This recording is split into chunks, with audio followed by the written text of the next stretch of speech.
ज्योतिष को बुलाया गया है और वो जैसा कहेंगे वैसा ही होगा। अगले दिन ज्योतिष आते हैं और वो शादी की तारीख तय करते हैं, लेकिन सभी इसी बात पर बेचैन थे कि शादी आखिर किससे होगी, ताशी से या जामयांग से। ज्योतिषी बताते हैं कि और किससे होगी, ताशी से होगी।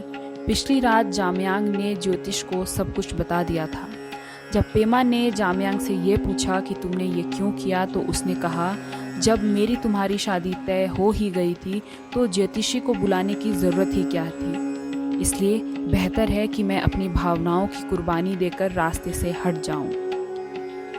ताशी और पेमा दोनों की शादी हो जाती है और वो अपना जीवन बसर करने लगते हैं। फसल की कटाई के बाद जब गांव में बिचौलिया फसल खरीदने आता है तो ताशी की उससे अनबन हो जाती है और शहर जाकर ज़्यादा पैसों में फसल बेच आता है और खूब धन कमाता है। कुछ समय में ताशी के पास एक बेटा भी पैदा होता है। एक दिन पेमा की सहेली सुजाता, जो कि मजदूर की बेटी है, ताशी को वो नदी किनारे नहाते हुए दिखती है और ताशी उसे देखने की अपनी इच्छा को दबा नहीं पाता। एक दिन जामयांग बिचौलिए को अनाज बेचना चाहता है, लेकिन ताशी उसे रोकता है और बिचौलिया वहाँ से गुस्सा होकर चला जाता है। उसी रात ताशी की पकी पकाई फसल में आग लग जाती है और पूरी रात आग बुझाते बुझाते निकल जाती है, लेकिन सब कुछ जलकर खाक हो गया था। ताशी गुस्से में जामयांग पर शक करता है, पर जब जामयांग ने इनकार कर दिया तो शक की सुई सिर्फ बिचौलिए पर जाती है। ताशी गुस्से में बिचौलिए के पास जाता है। बिचौलिए को भी अपना बदला पूरा करना था।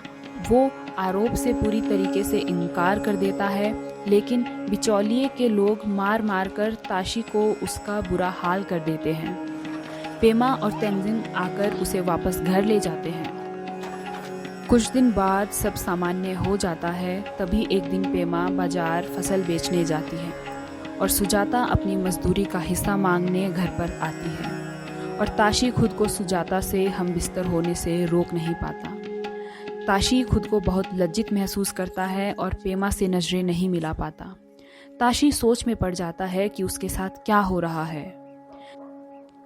तभी ताशी का पुराना भिक्षु मित्र सोनम वहां ताशी से मिलने आता है और बताता है कि लामा ओपू अब नहीं रहे।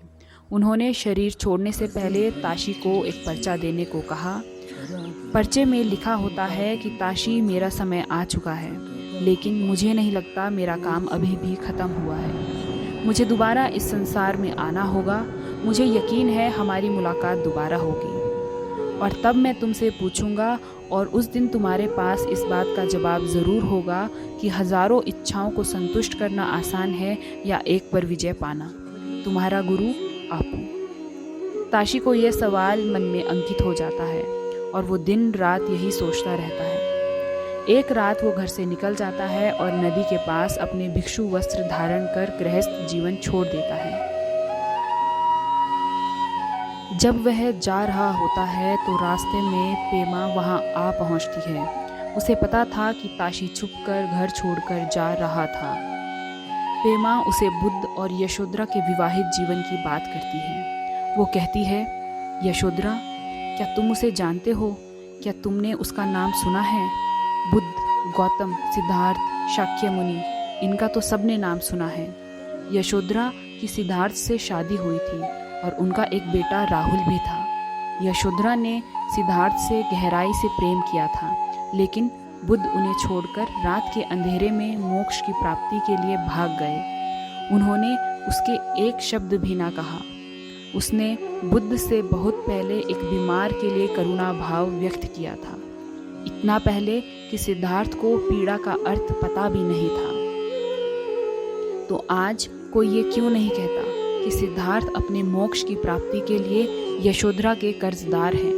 हम कैसे कह सकते हैं कि यशोधरा सिद्धार्थ के घर छोड़ने के बाद क्रुद्ध, अकेली और कड़वाहट से भर गई थी?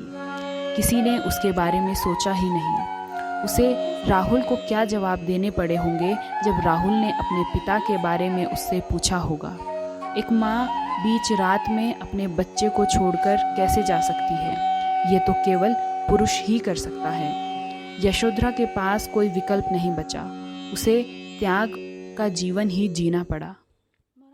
वो आगे कहती है, ताशी, जिस गहनता से तुम्हारी धर्म के प्रति आस्था है, अगर ऐसी आस्था और करुणा विवाहित जीवन में अपने कर्तव्य के प्रति भी होती तो तुम बुद्ध हो जाते। यह कहकर पेमा वहाँ से चली जाती है।